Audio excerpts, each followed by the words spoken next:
I'm standing before you tonight as a taxpayer and as a mother. I understand your job right now is a difficult one with many things to consider, many opinions from outside people. As a taxpayer, I'm urging you to please be frugal with our money. I don't know much about taxes and finances, but I do know that closing the 2 schools saved us 3 mills, and that opening them is probably going to make those 3 mills disappear.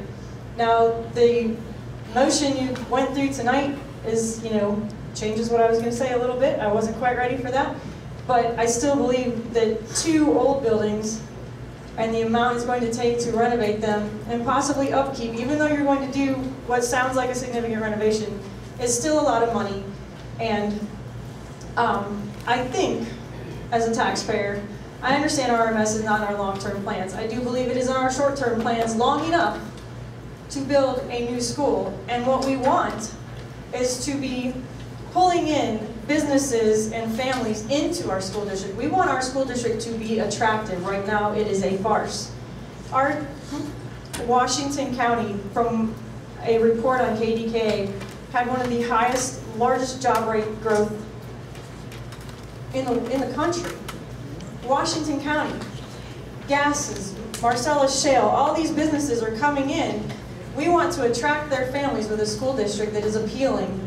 And I understand, people don't want a new building, but wouldn't a new building with a wonderful outlook for our district attract those families to us instead of Peters, and to us instead of Cannon Mac? And I have here in front of me an article that shows that from now until 2030, which, okay, nobody can seriously predict, but if you look at it, Washington County is predicted to have the 2nd highest growth rate in the western Pennsylvania. So I just am encouraging you to please consider using our money, our taxes, to make our school district attractive for the long term. As a mother of 4 children, I am appealing to your sense of responsibility and your hearts. My oldest is only in 4th grade. My youngest is 2. I have a long time to be in this district, should we stay, unfortunately, for what my husband feels. I want you to think about the families. Even if something looks good on paper, it doesn't always work for all of the people here. And I'm not just talking about those people or these people, for everyone. We have wonderful families in this district, and I am devastated by, as Coach Ravazio said, the number of parents who have come up to me and said, I'm not going to see you next year.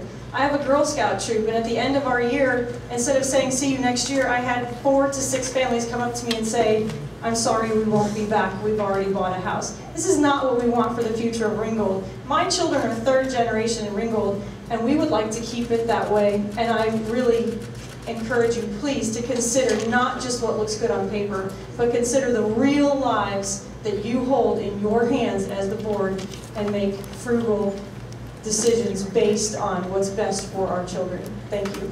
Thank you.